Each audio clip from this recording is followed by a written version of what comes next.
1. Judges of the land, love righteousness. Think about Yahweh and seek him with goodness and simplicity of heart. Because he is found by those who do not tempt him and manifests himself to those who are not disbelieving. For crooked reasonings divide from God, and the power being tested reproves the foolish.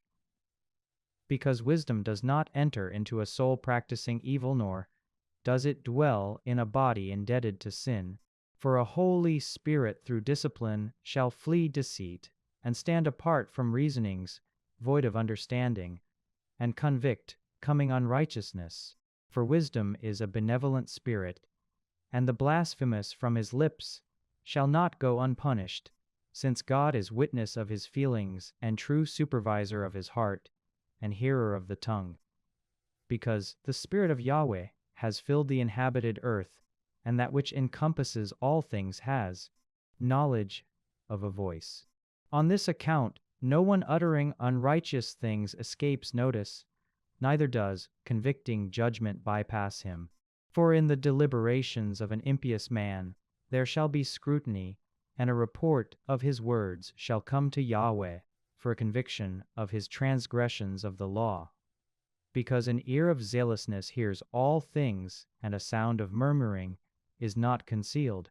Therefore you must guard against unprofitable murmuring, and refrain from a tongue of evil speech, because vain covert speech shall not proceed, and a mouth speaking false slays a soul. Do not emulate death in the wandering of your life, nor bring upon yourself destruction by the deeds of your hands, because God did not make death, nor height in the destruction of the living. For he established all things and the preserving origins of the society, and there is no elixir of destruction in them, nor a place for Hades upon earth. For righteousness is immortal, but they with impious hands and words summoned it death, considering it a friend, they languish. They establish a covenant with it, because they are worthy to be of that portion. 2. For reasoning among themselves they said, not uprightly, our life is short and painful, and there is no cure in the death of man, and the release from Hades he has not known, because we are born offhandedly, and after this we shall be as not existing, since the breath in our nostrils is smoke, and the thought a spark in the beating of our hearts, which being extinguished the body shall turn to ashes, and the spirit dissolved as empty air. Then our name shall be forgotten with time, and no one shall remember our works, and our life shall pass unnoticed as a trace of a cloud, and shall evaporate as a mist being pursued by a ray of the sun, and wearied by the heat of it. For our time is a passing of a shadow, and there is no step back from our death, because it is assured, and no one returns. Therefore come and enjoy the existing good things, and eagerly use the creation like in youth. We should be filled with costly wine and ointments, and the flower of spring must not pass us by. We should crown ourselves with rosebuds before withering. Not one of us must be without a share of our luxury. Everywhere we should leave behind tokens of our cheerfulness. Because that is our portion, and this our lot. We should oppress the poor righteous man. We should not spare a widow, nor respect the long-enduring grayness of an elder. Our strength must be the law of righteousness, for that which is weak is proved to be useless. We should lie in wait for the righteous, because he is intractable to us and opposes our works, and he reproaches us for our transgressions of the law, and imprecates upon us for the transgressions of our training. He professes to have knowledge of God, and calls himself a child of Yahweh. He was made for us a reproof of our thoughts. He is burdensome for us even to see, because his manner of living, unlike the others, and his paths have taken another course. By him we are reckoned as spurious, and he abstains from our ways as from uncleanness. He pronounces the ends of the just, and boasts that God is Father. We should see if there is truth in his words, and make trial of the things in his issue. For if the just man is a son of God, he shall help him and deliver him from the hand of those in opposition. We shall test him with insult and injury, in order that we may know his kindness and prove his forbearance. We should condemn him with a shameful death, for his examination shall be from his own words. These things they reckoned, and they were deceived. For their malice had blinded them, and they did not know the mystery of God, nor did they hope for the reward of piety, nor did they discern a gift of honor for unblemished souls, because God created man for incorruption, and he made him an image of his own eternity, but through envy of the false accuser, death entered into the society, and they tempting him are of that portion. Chapter 3. For the souls of the righteous are in the hand of God, and no torment shall touch them. In the eyes of the foolish they seem to die, and their departure is reckoned a misery, and the passing away from us a destruction, but they are in peace. For if perhaps they are punished in the eyes of men, their hope is full of immortality, and being disciplined a little, they shall do very well, because God has tested them, and found them to be worthy of himself. As gold in a furnace, he proves them, and as a whole burnt offering, he receives them. In the time of their visitation they shall shine, and they shall run about as sparks in the stubble. They shall judge nations and rule over peoples, and their prince shall rule over them for the ages. They, having trusted in him, shall understand truth, and the faithful shall abide in his love, because favor and mercy are for his elect. But the impious shall have punishment just as they imagined, they who have no care for the just and departing from Yahweh. For he who is despising wisdom and discipline is miserable, and their hope is empty and labors unprofitable, and their works useless. Their wives are senseless, and their children wicked. Cursed is their origin, because blessed is the barren woman who is undefiled.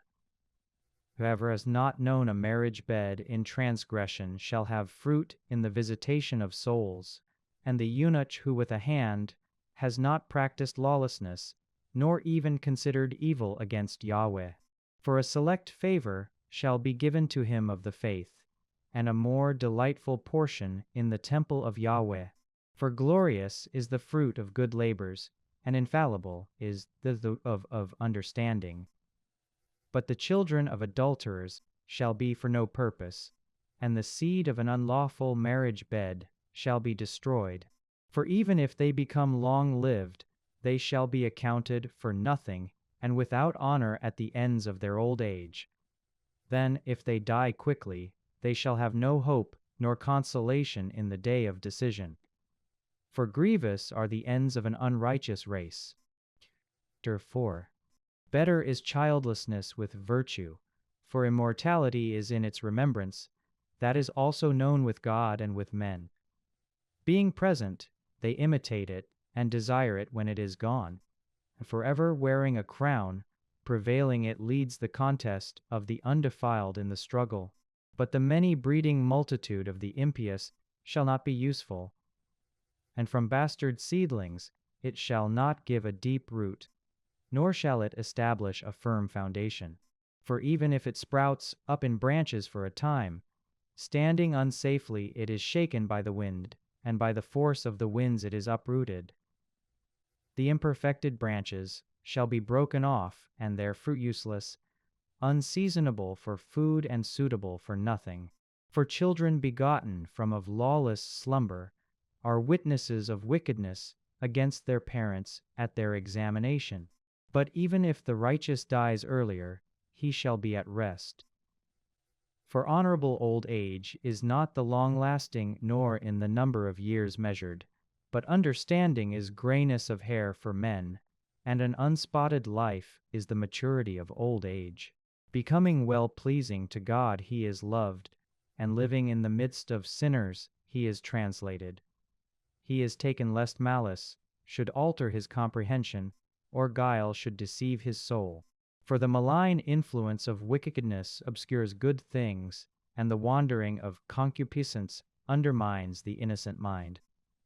He being perfected in a short time has fulfilled a long time, for his soul was pleasing to Yahweh, for which reason he was hastened from the midst of iniquity.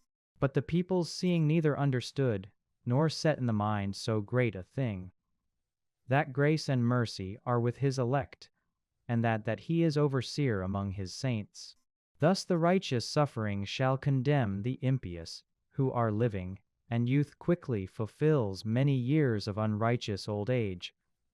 For they shall see the end of the wise, and shall not understand what Yahweh has considered concerning him, and for what he has safeguarded him.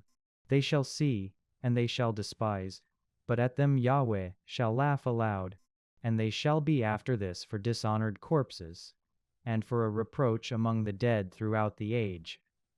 Because he shall throw them down speechless prostrate, and he shall shake them from the foundations, and unto the end they shall be barren, and they shall be in sorrow, and their memory shall perish.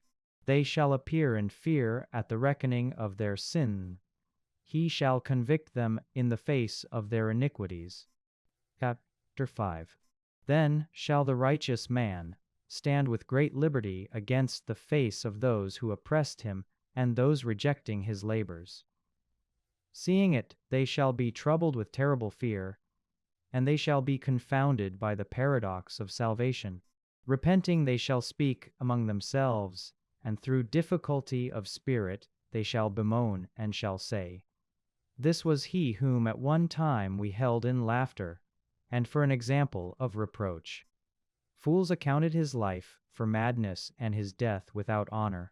How is he counted among the sons of God, and his portion is among the saints?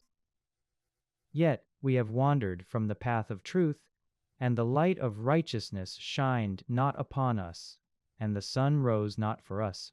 We were satisfied on paths of lawlessness and destruction, and we traveled through impassable deserts, but that the way of Yahweh we have not known. What has pride profited us, and what has wealth with arrogance contributed to us? All those things passed by as a shadow, and as a message neglected, and as a ship passing through swelling water, which crossing there is no track to find nor a pathway of her keel in the waves, or as not one proof of a journey is found of a bird flying through the air, but the light breeze being beaten by the stroke of paddles and being divided by the force of whistling from moving wings passed through. Even after this no sign of the approach is found in it, or as a shooting of an arrow at a target the air being sliced immediately returns to itself so that its passage is unknown. Thusly also we having been born have failed, and indeed we had no sign of virtue to display, since we were consumed in our wickedness. For the hope of the impious is as dust being carried off by the wind, and as thin frost driven away by a storm, and as smoke dissipated by a wind, and as a passing remembrance of a one-day guest. But the righteous for the age and their reward is with Yahweh, and their care with the Most High. On this account they shall receive the kingdom of dignity and the crown of beauty from the hand of Yahweh, because with his right hand he shall shelter them, and with his arm he shall defend them. He shall take for a full armor his zeal, and make the creation a weapon for vengeance upon his enemies. He shall put on righteousness for a breastplate, and place as a helmet on hypocritical judgment. He shall take sanctity for an invincible shield. He shall sharpen severe wrath into a sword, and the society shall fight with him against the deranged. The well-aimed bolts of lightning shall go forth, and as from a well-rounded shield of clouds they shall spring to the target, and from a catapult full of wrath hailstones shall be thrown. The water of the sea shall be vexed against them, and the rivers shall relentlessly overflow them. A powerful wind shall stand against them, and as a hurricane it shall winnow them. Then lawlessness shall desolate all the land, and evil deeds shall overthrow the thrones of the mighty. Chapter 6. Therefore you must hear, O kings, and understand. Learn, O judges of the ends of the earth. Listen, O rulers of a multitude, and those having pride in the throngs of the nations, because the dominion is given to you from Yahweh, and the power from the Most High. Who shall scrutinize your works and examine your counsels? Since being attendants of his kingdom you have not judged correctly, nor have you kept the law, nor have you proceeded according to the counsel of God. Horribly and quickly shall he come upon you, as severe judgment comes to the more powerful. For the least, being pardonable, he is of mercy, but the powerful shall be strongly examined. For he who is Lord of all shall not withdraw his presence, nor respect greatness, because he is made great and small alike, and provides for them all. But for the mighty a vigorous inquiry approaches. Therefore for you, O rulers, are these my words, that you may learn wisdom and not fall away.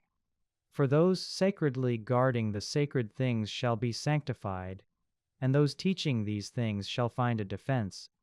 Therefore you must set your hearts upon my words. Desire, and be instructed. Wisdom is brilliant and unfading, and she is pleasant to behold for those loving her, and found by those seeking her. She comes upon those desiring to know her beforehand. He arising for her in the morning shall not be weary, for he shall find her sitting beside his gates. Indeed, to ponder concerning her is the perfection of understanding, and he being watchful by means of her shall quickly be free of concern. Because she goes about seeking those who are worthy of her, and appears to them graciously in the paths, and meets them in every thought. For the truest beginning of her is the desire of education, and the thought of education is love. But love is the keeping of her laws, and observance of the laws is a confirmation of incorruption. And incorruption makes one to be near to God. Therefore the desire of wisdom leads to a kingdom. So if you take delight in thrones and scepters, O rulers of people, you must honor wisdom that you may rule for the age. Now what wisdom is and how she came to be I shall explain, and I shall not conceal mysteries from you. But I shall trace out her origin from the beginning, and I shall set the knowledge of her into the light, and I shall not bypass the truth. Indeed, neither shall I proceed with a consuming envy, because this has no share with wisdom. But a multitude of wise men is the preservation of the society, and a prudent king the stability of the people. For this reason you must be instructed in my words, and you shall profit. Chapter 7. Indeed, I also am a mortal man, like all, and descended from the first formed earth born, and flesh carved in the womb of a mother, in 10 months' time being fashioned in blood from the seed of man, and the pleasure of coming together in sleep. And I then, having been born a breath of the common air, and had fallen upon the like-natured earth, like all, the first utterance being the same crying, I had been nursed in diapers and care, for there is not one among kings who had another beginning of birth, but all one entrance into life, and the same departure. On which account I prayed, and understanding had been given to me. I summoned, and a spirit of wisdom came to me. I preferred her before scepters and thrones, and regarded wealth as nothing in comparison to her. Nor did I liken to her a priceless stone, because all gold in her presence is as a little sand, and silver is reckoned as clay in sight of her. I have loved her above health and beauty, and chose first to have her instead of light, because the splendor which is of her is sleepless. All good things together came to me with her, and immeasurable wealth by her hands. Then I was delighted with all things, because wisdom leads them, but I did not know her to be the mother of these things. Both honestly I have learned, and abundantly I have imparted. Her wealth I do not conceal. For she is an unfailing treasure to men, which those acquiring prepare themselves for friendship with God, being commended by the gifts which are from education. And may God give to me to speak from intelligence, and to consider worthily of the things which are given, because he is also the guide of wisdom and corrector of the wise. For in his hand are both we and our words, also all understanding and skill in workmanship. Indeed, he has given to me a truthful knowledge of existing things, to know the composition of the order, and operation of the elements, the beginning and end and mean of times, the alterations of revolutions and changes of seasons, the circuits of years and settings of stars, the natures of living creatures and the wrath of wild beasts, the strength of spirits and reasonings of men, the differences of plants and the powers of roots. As many things as are both hidden and visible have I known, for wisdom, the artificer of all things, has taught me. For there is in her a spirit intellectual, holy, unique, manifold, refined, graceful, articulate, undefiled, plain, unharming, sharp, unhindering, serviceable, benevolent, steadfailing, unfailing, free from worry, powerful, all-surveying, and throughout all things making way for the spotless, most refined, intellectual spirits. For wisdom is more suited for movement than any movement. She pervades and spreads through all things on account of her purity. For she is the essence of the power of God, and the pure emanation of the honor of the Almighty, for which reason nothing defiled infiltrates into her. For she is the radiance of the eternal light, and a spotless mirror of the operation, and an image of his goodness. But being one, she is capable of all things, and abiding in her, she makes new all things.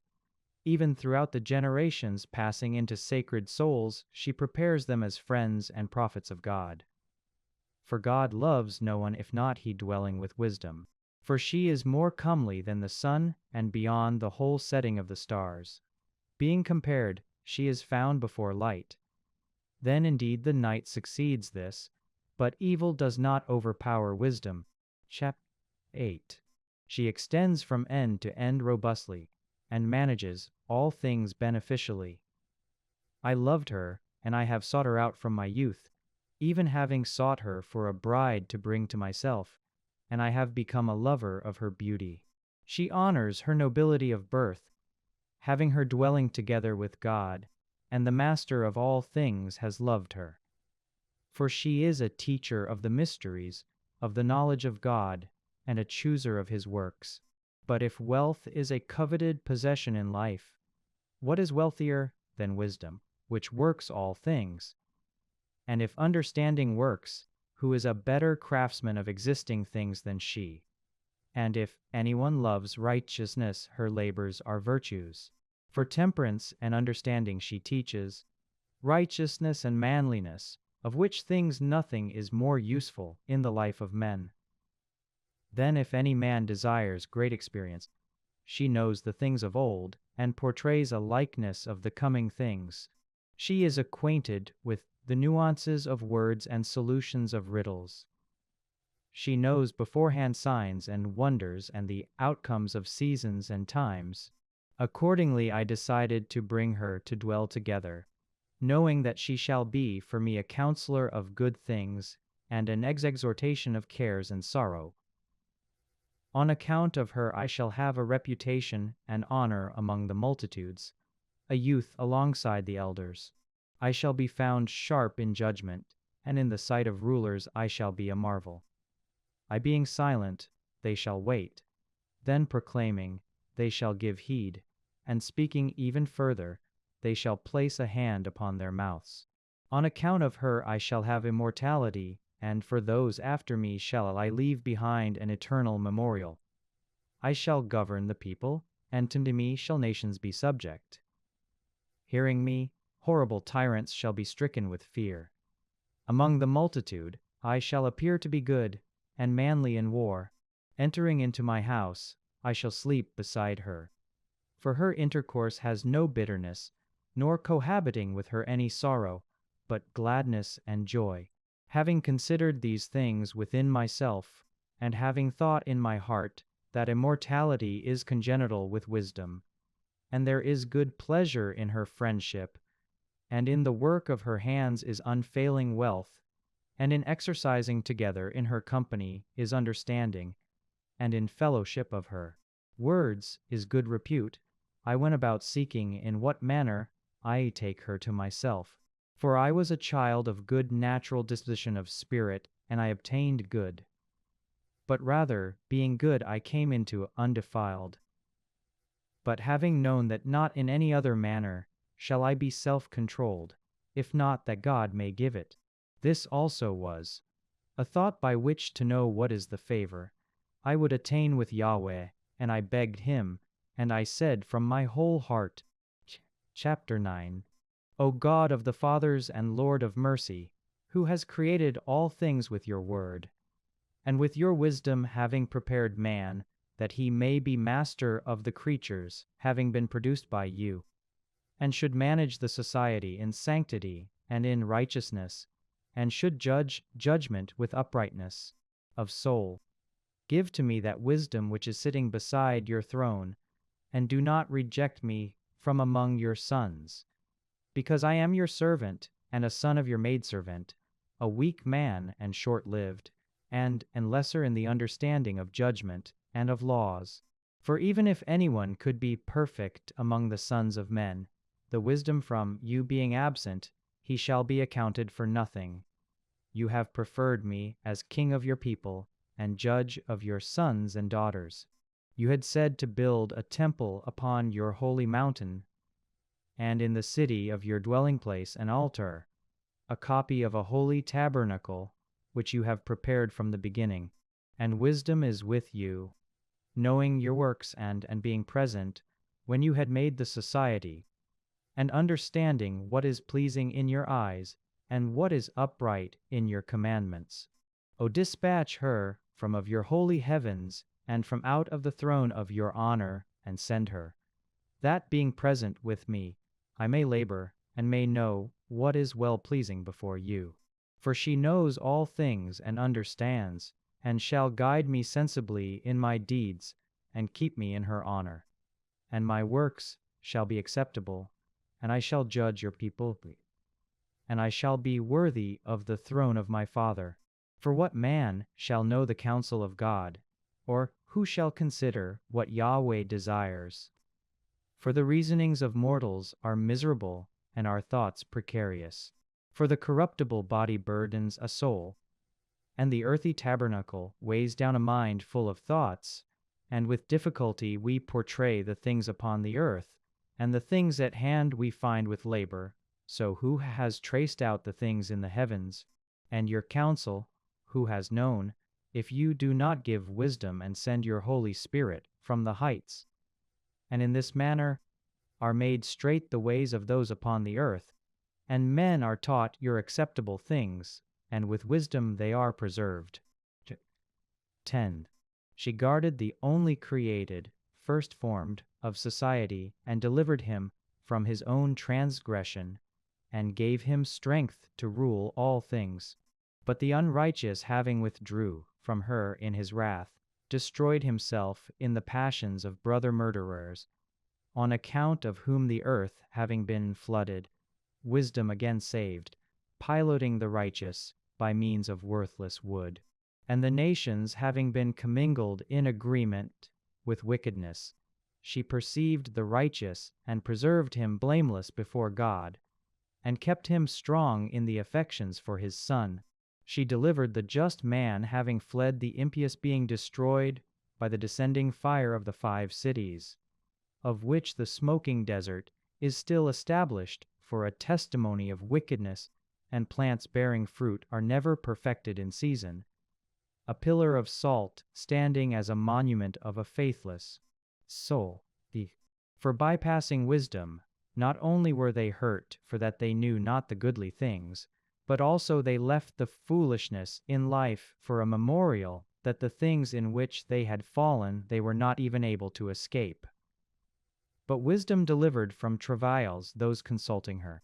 A fugitive from the wrath of his brother, she guided the just man on straight paths, exhibited to him the kingdom of God, and gave to him holy knowledge to prosper him and multiply the fruits of his labors. In the covetousness of those overpowering him, she stood by and enriched him. She protected him from enemies and made him secure from those setting ambush. And in a mighty struggle she decided for him, in order that he would know that piety is most powerful of all things. She did not forsake the righteous man having been sold, but she delivered him from sin.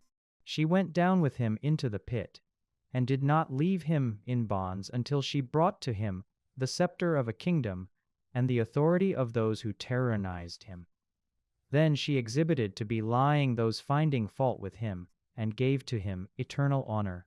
She delivered the sacred people and blameless seed from the oppressing nation. She entered into the soul of the servant of Yahweh, and resisted terrible kings with wonders and signs.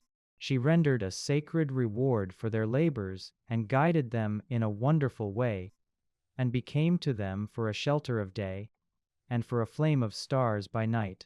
She carried them through the Red Sea, and led them through much water, but flooded their enemies, and from the depth of the abyss she threw them up. By this means the righteous despoiled the impious, and celebrated your holy name, O Yahweh, and with one accord praised your hand, the defender. Because wisdom opens the mouth of mutes, and makes clear the tongues of babes. Chapter 11. She prospered their works by the hand of a holy prophet.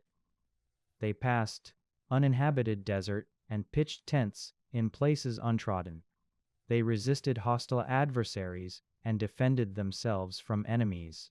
They thirsted, and they called upon you, and you gave to them water from the broken rock, and a remedy for thirst from rough stone. For by what things their enemies were punished, by those things they being in need had benefited. Indeed, instead of a perpetual fountain of a troubled river defiled with blood for the disgrace of infanticide, a command had been given for them for abundant, unexpected water, declaring through the thirst at that time how you had punished the adversaries. For when they had been tried, although being disciplined in mercy, they knew how with wrath being judged the impious were tormented. For indeed, admonishing these as a father you tested them, but as a severe king those others being condemned were examined, and both they being absent and they being present had been likewise afflicted. For a twofold grief came upon them, and a groaning for the memory of things past. For when they heard through their own punishments of them who had benefited, they perceived of Yahweh. For mocking they renounced he whom had been cast out in exposure long ago. Upon the completion of the exodus they marveled, not having thirsted in the same manner as the righteous. And in return for the incomprehensible reasonings of their unrighteousness, in which wandering they were worshipping brute animals and worthless beasts, you sent upon them a multitude of brute creatures in vindication, in order that they may know that by the things of which one sins, by those things he is punished. For your all-powerful hand is not in need, and has created the society from unshapen wood, to send upon them a multitude of bears and bold lions, or newly created unknown beasts full of rage, breathing out either a fiery vapor, or roaring of scattering smoke, or flashing horrible sparks from their eyes, of which not only the damage was able to together destroy them, but even to perish by the frightening sight. Then even apart from these things were they able to fall with one breath, under punishment being, and scattered by the power of your Spirit. But you arrange all things in measure, and number and balance. Indeed, for you to be magnificently strong is possible at all times, and the power of your arm who can resist? Because the whole society is as the turn of the scale in your presence, and as a drop of morning dew fallen upon the ground. But you have mercy for all, because you can do all things and disregard the sins of men for repentance. For you love all existing things and detest nothing which you have made. For neither hating it have you constructed anything, And how does anything remain if it is not your will, or is preserved if it is not called by you? But you spare all things because is yours, O Master, lover of life. 12. For your incorruptible spirit is in all things, on which account you reprove those falling away incrementally, and admonish, reminding them of the things in which they have sinned, in order that having departed from evil they would have trust in you, O Yahweh. For even those ancient inhabitants of your holy land, being hated for practicing odeeds of sorcery and unholy rites, being both unmerciful murderers of children, and in eating a feast of the organs of the flesh of men, and of blood in the midst of a company of initiates and parents themselves, killing the souls of the helpless, you determined to destroy by the hands of our fathers, in order that the land which to you is honorable of all would receive a worthy settlement of the children of God. But even of those of the men you had thus spared, you then sent wasps in advance of your army, in order that little by little they would utterly destroy them, not being unable to give the impious over into the hands of the righteous in battle, or to horrible beasts, or with a severe word to be destroyed at once. But judging them little by little, you gave place, repentance, not being unaware of their wicked race and their natural wickedness, and that their reasoning would not change forever. For it was a cursed seed from the beginning. Neither caring for anyone did you give pardon for those things in which they sinned. For who shall say, "What have you done?" Or who shall oppose your judgment? And who shall accuse you concerning the nations having been destroyed, for the things which you have done? Or who shall come to stand against thee, an avenger for unrighteous men? For neither is there a God except you, in whom is care for all, in order that you would show that you have not judged unrighteously. Neither king nor tyrant shall be able to confront you concerning you have punished. But being righteous, you arrange all things righteously. One is not obliged to condemn punishing another, ruling over your power. Indeed, your strength is the beginning of righteousness, and you being master of all things, makes you sparing of all. For you show the unbelieving strength in the perfection of power, and among those who know, you reprove impudence.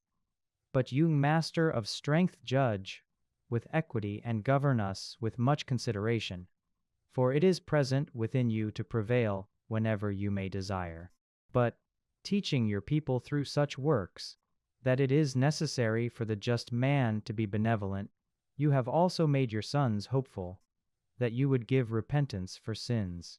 For if the enemies of your children, and those who are liable to death, you have punished with so much attention and deliberation, having given time and place by which they may depart from their wickedness, with how much strictness do you judge your sons, to whose fathers you have given oaths, covenants of good promises.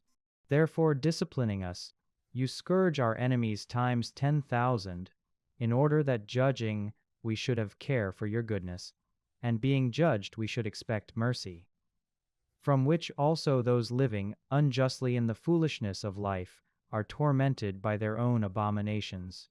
For they also had wandered far in the ways of their wandering as God's things without honor, even the disgraceful things among living creatures, having been deceived by the penalty of speechless follies. For this, as to unreasonable children, a judgment for mocking has been sent, but not being admonished by those dalliances of rebuke, they tempt the worthy judgment of God. For they suffering by those things were indignant, for those whom they had esteemed to be gods, upon seeing themselves being punished, who long ago refused to know God, had recognized truth, on which account also came the end of the judgment upon them. Chapter 13.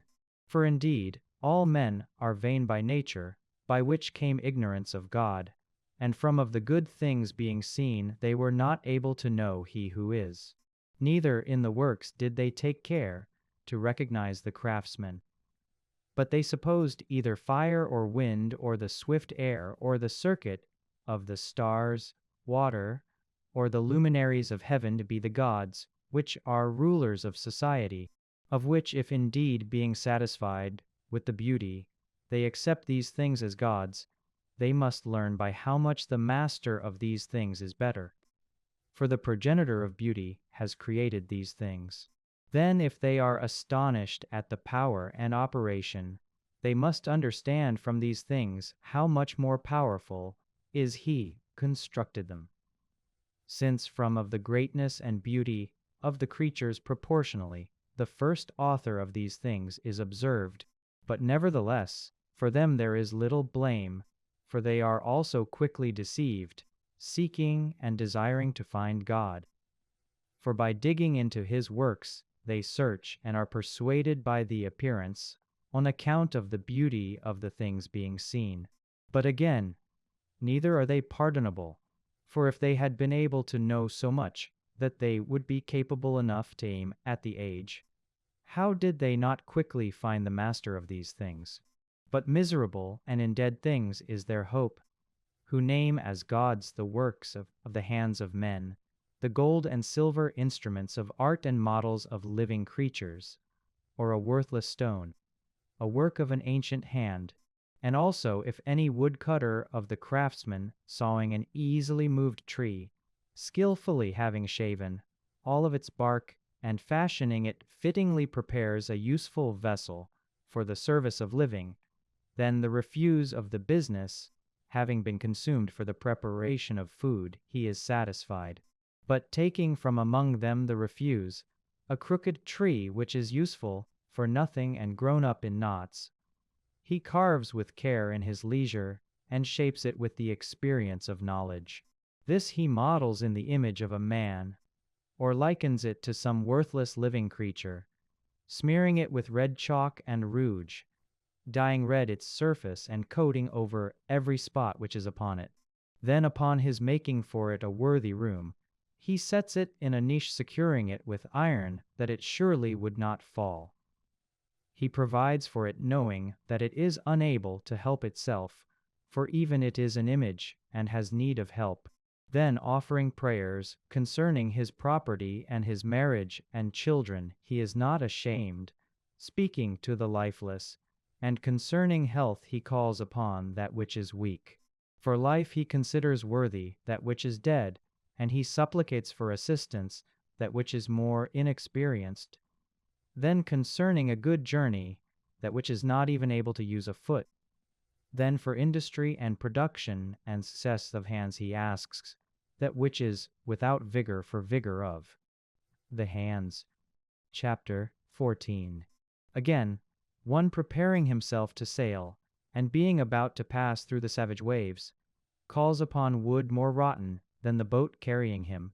For indeed, a desire for profit contrived, and a skilled craftswoman prepared that, but piloted by your foreknowledge, O Father, because you have given even a way in the sea, and a path in the waves, showing that you are able to save from all things even when a man may tread without skill. But you desire not that the works of your wisdom be idle. Therefore, even in the smallest piece of wood men entrust their lives, and passing through the waves they are brought safely in a boat. For also of old, upon the perishing of proud giants, the hope of the society taking refuge upon a boat had left for the aegis seed of the race, piloted by your hand. For blessed is the wood whereby righteousness comes, but that which is made by hand is accursed, and he who made it, indeed because he fashioned it, and it, being corruptible, is called a god. For equally full to God are both the eos and his impiety, for that which is brought about shall be punished with he who accomplished it. Therefore even upon the idols of the nations shall there be a visitation, because within the creation of God they have resulted in an abomination, and in scandals in the lives of men, and for a trap for the feet of fools. For the beginning of fornication is the invention of idols, and the discovery of them is the corruption of life. For it was neither from the beginning, nor shall it be forever. Indeed, by the conceit of men it entered into the society, and for this reason the abrupt end of them is planned. For a father distressed, untimely mourning, having made an image of a son suddenly taken away, now honors the dead man as a god, and delivers to his subjects mysteries and rites. Then, being strengthened over time, an impious custom is kept as a law, and carvings were worshipped by the commandments of tyrants. He whom within sight men were not able to honor on account of dwelling at a far distance, modeling an apparition, they made a visible likeness of the king, in order that, as being present, they may flatter he who is absent through the attention. Then, in the diligence of religion, even those ignorant of the craftsman were urged to devotion. For indeed, he perhaps being willing to please the ruler expressed in his craft a likeness more beautiful, and the multitude, attracted on account of the grace of the work, the man who was little honored before is now accounted an object of worship. And this became as a trap in life, that in the circumstances in which tyranny enslaves, that the incommunicable name is bestowed upon stones and wood. Then this is not sufficient to be deceived concerning the knowledge of God, but even living in the great war of ignorance, they designate such great evils as peace. For leading either children-killing sacrifices, or secret mysteries, or frenzied festivals of strange ordinances, they keep neither lives nor marriages clean any longer, but one slays another in ambush, or causes pain, committing adultery. For all hold promiscuously blood and murder, theft and guile, corruption, disbelief, disorder, false oath, confusion of good things, forgetfulness of favor, defilement of lives, corruption of race, disorderliness of marriages, adultery and licentiousness. For the worship of idols not to be named is the beginning, and the cause, and the end of all evil. For either rejoicing they are mad, or they prophesy lies, or lie unjustly, or quickly swear false oaths. For trusting in lifeless idols, swearing maliciously, they do not expect to be done wrong. But for both causes punishments shall pursue them, because they have thought wickedly concerning giving attention to idols, and unjustly swear with guile, despising sanctity. For it is not the power of those who are swearing, but the penalty of sinners always prosecutes the transgression of the unrighteous. Chapter 15. But you, Ad, are kind and true, long-suffering and merciful, managing all things. For even if we would sin, we are in you, knowing your power. But we shall not sin knowing that we are accounted by you. For to understand you is perfect righteousness, and to know your power is the root of immortality. For neither did the deceitfully crafted invention of men lead us astray, nor the fruitless labor of painting, an image stained with a variegated surface, the sight of which desire comes to fools, and it longs for the lifeless form of a dead image. Worthy lovers of evil and of such objects of hope are both those making and those desiring, and also those worshipping them. For even the potter, squeezing soft earth, laboriously molds each one for our service. But from the same clay he models both the vessels which are employed for clean works, and likewise also all things contrary. But of these, what is the use of each of the other? The clay worker is judge, and working perversely he molds a vain god from of the same clay, whom shortly before, having from the earth, after a little while goes to that from out of which he was taken, the debt of life having been demanded. But his care is not that he is going to be weary, nor that he has a short life.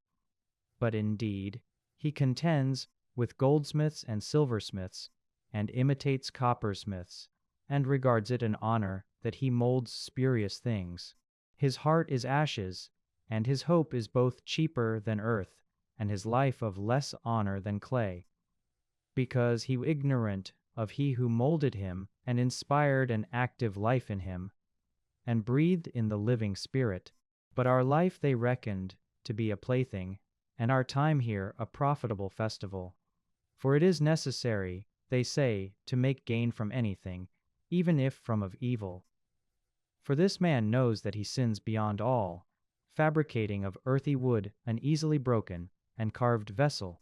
But all the most foolish and wretched, even beyond the life of an infant, are the enemies of your people, having oppressed them, because they accounted all the idols of the nations as gods, whom neither have use of the eyes for seeing, nor the nostrils for the inhaling of air, nor ears to hear, nor fingers of the hands for touching, and their feet are unemployed in walking. For man made them, and he having been lent his own spirit molded them, yet not one man is able to mold a god like unto himself.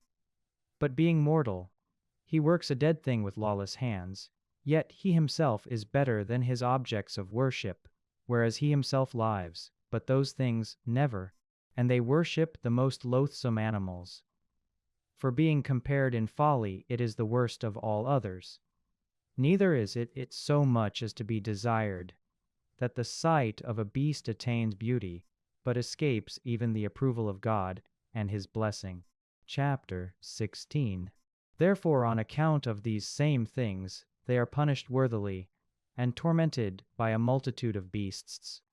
Instead of which punishment, working kindly for your people for their longing of appetite, you prepared quail mothers, meat of a strange taste, in order that they, on the one hand desiring food, on account of the ugly sight of the things sent upon them, then they would turn away from the necessity of appetite, while they having been a little needy, also had been partakers of a strange taste.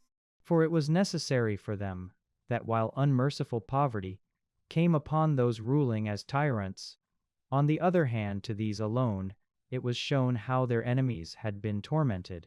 For even when a terrible wrath of beasts came upon them, and they were destroyed by the bites of crooked serpents, your wrath did not abide to an end.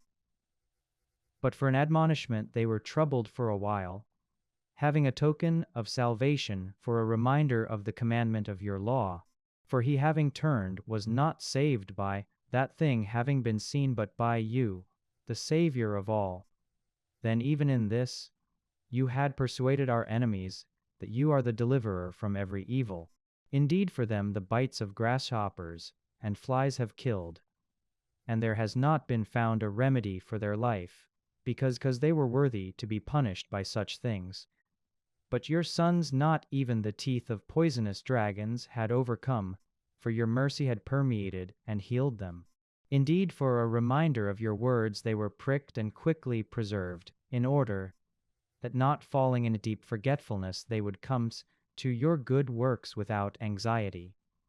For it was neither herb nor medicinal plaster which cured them, but your word, O Yahweh, healer of all. For you have authority over life and death, and lead down to the gates of Hades and lead up. And indeed, a man kill in his wickedness, but he is not able to return the departed spirit nor restore the life being taken, whereas it is impossible to flee your hand. For refusing to know you, the impious with the strength of your arm had been scourged with unusual rains and hailstones and storms, being persecuted unavoidably, and in fire being consumed, since it is most incredible that the fire works more in the water, which extinguishes all things, for the order is a defender of the righteous. For indeed at times the flame was softened, in order that it would not consume the creatures sent against the impious. Those seeing, they know that they were attacked by the judgment of God. And then another time the flame of fire is capable beyond water, that it may destroy the produce of unrighteous land, instead of which having fed your people the food of messengers, then you provided bread prepared from heaven for them without labor, prevailing for all pleasure and every agreeable taste. For indeed your substance manifested your sweetness to the children, and transformed itself to the desire, he taking it to himself, ministering to any who were willing. But snow and ice survived the fire and did not melt, in order that they would know that fire burning in the hail, flashing in the rain, had destroyed the fruits of the enemies. Yet again, even this had forgotten its own strength, in order that the righteous may be nourished. For the creation which is serving, the Maker augments itself for punishment against those of the unrighteous, and relaxes in kindness for the sake of those who are complying before you.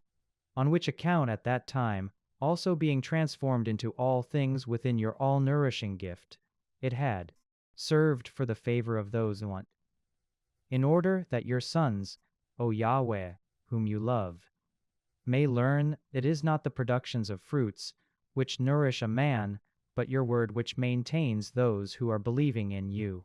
For that which by fire is not destroyed, simply by a little ray of the sun, being warmed was melted, so that it may be known that it is necessary to rise before the sun, for which to give you thanks, and to entreat you at the dawning of light. For the hope of ungrateful shall melt as wintry frost, and shall flow as useless water. Chapter 17. For greater are your judgments and hard to explain, for which reason uninstructed souls have wandered. Then the lawless, having undertaken to oppress the holy nation, captives of darkness and prisoners of a long night, were laid shut up under roofs, fugitives of eternal providence. For supposing for their hidden sins to be unnoticed, with a dim covering of oblivion, being terribly astonished, they were scattered and troubled by hallucinations.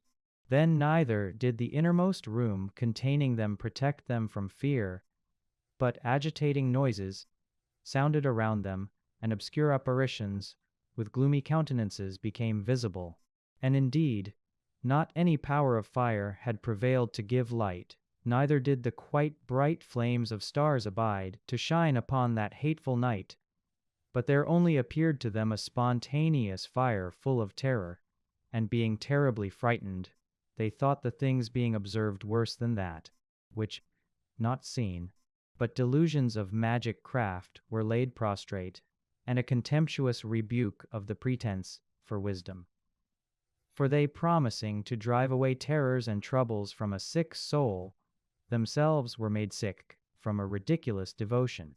For even if nothing terrible frightened them, in the passing of beasts and hissing of serpents having been terrified, trembling they had perished, even refusing to look at the air, that from no place could be avoided. For cowardly is wickedness condemned by her own witness, and always takes to herself, being afflicted in conscience. For fear is nothing but a betrayal of the resources of reason, and the expectation from within, being weaker, considers ignorance better than that which provides the cause of torment. But they on a night that was actually powerless, and coming upon them from the innermost recesses of powerless, sleeping in the same sleep, while they were persecuted by wonders of phantoms, then they were released from life by betrayal. For a sudden and unexpected fear had poured over them. Then in that manner indeed, whoever at that time was their falling was garrisoned, having been shut into a prison without iron bars. For whether any man was a husbandman, or a shepherd, or a laborer toiling in the desert, having been overtaken he awaited that inescapable necessity. For with one chain of darkness they all had been bound, whether a whistling wind, or a musical sound of birds in surrounding widespread branches, or a rhythm of water being driven with force, or a crash of hard stone thrown down, or an unobserved course of leaping creatures, or a voice of howling of the roughest beasts, or a sound echoing from the hollow mountains, being terrified it, undid them. For the whole society shined with bright light, and continued in works without disturbance. Over them alone there was spread a heavy night, an image of the darkness about to receive them, but they themselves were more heavy than darkness. Chapter 18. But upon your saints there was a great light of things, while hearing the voice of them, but not seeing the shape of them. Then because they had not suffered those things they were blessed. And because they did not injure those having first done wrong, they gave thanks, and for their differences they begged kindness, in return for which you had provided a flaming pillar, both a guide for the unknown journey and a harmless sun for a generous hospice. Indeed, the others, worthy to be deprived of light and imprisoned in darkness, having imprisoned your sons confined, by whom the uncorrupt light of the law was about to be given to the age, and them being determined to slay the infants of the holy ones, then for one chosen and saved, for a reproach, you have taken away and a multitude of their children. Then with like passion you destroyed in violent water, that night being made known beforehand to our fathers, in order that knowing with certainty, having faith in the oaths they would rejoice. By your people is anticipated both the salvation of the righteous and the destruction of the enemies. For in that you punish those opposed, you distinguish us having been called. For secretly the righteous children of good men sacrificed, and in harmony dispensed the divine law, for the saints to partake equally of the same things of both good and of danger, while already singing the praises of the fathers. But in response there sounded the discordant cry of the enemies, and it carried a pitiable sound of the singing of dirges for children. Then servant and master being punished together, with like penalty also the commoner suffered the same things with the king, so they all with one accord, in one expression of death, had innumerable corpses. Then neither were those living enough for which to bury the dead, since in one moment the most honored of their race were destroyed, for they all being disbelieving on account sorceries. Upon the destruction of the firstborn, they conceded a people to be a son of God. Indeed, all things being embraced in quiet silence, and the night being amidst its own swift passing your almighty word, out of the heavens, from the royal thrones, as a severe warrior, destructively into the midst of the land, a sharp sword bearing your ingenious command, and standing, filled all things with death. And indeed it touched the heaven, but tread upon the earth. Then indeed apparitions of terrible dreams immediately confounded, and unexpected terrors loomed over them. And one having been thrown here, another there half dead, revealed cause they had died, for the dreams which had troubling them had indicated this beforehand, in order that not being ignorant of what reason they suffered terribly would they die. Then the trial of death had also touched the righteous, and destruction in the wilderness came upon a multitude. But not for long did the wrath abide. Indeed, hastening the blameless man fought in defense, prayer the weapon of his own ministry, and providing a propitiation of incense, he resisted the wrath and put it to an end, by which circumstance exhibiting that he is your servant. So then he overcame the anger, not with strength of body nor action of arms, but with a word he subdued the punisher, recalling the oaths and covenants of the fathers. For the dead already having fallen upon one another in heaps, standing in the midst, he resisted the wrath, and parted the way towards the living. For upon the garment reaching to the feet was the whole society, and the glory of the fathers carved upon the 4 rows of stones, and your majesty upon the diadem of his head. Unto these did the destroyer yield, since for them it had feared, for the trial of wrath alone was sufficient. Chapter 19. But for the impious, unmerciful wrath until the end, since he knew beforehand even the things coming of them, that permitting them for which to depart, and having escorted them with haste, they being regretful shall pursue them. For while still having sorrows at hand, and lament at the graves of the dead, they were persuaded by another foolish reasoning. Even those whom being supplicated had departed, them they pursued as fugitives. Indeed, a fitting necessity had dragged them to this end, and applied a forgetfulness of the things which happened, that the punishment lacking would be added to fill their torments, and that your people would be tried by an incredible journey, but they would find a strange death. For the whole creation within its own race was again perfectly formed from above, serving your commandments in order that your sons may be kept unharmed. The cloud overshadowing the camp then from of the water which had stood previously. An emergence of dry land had appeared, an unhindered way out of the Red Sea, and a field with grass out of a violent wave, through which all the nation had passed, being sheltered by your hand, having beheld marvelous wonders. Indeed, they had been pastured like horses, and leapt about as lambs, praising you, O Yahweh, he who delivers them, for they reminded themselves still of the things in the sojourn, indeed how instead of a species of animals the land brought forth fleas, and instead of providing water, the river discharged a multitude of frogs.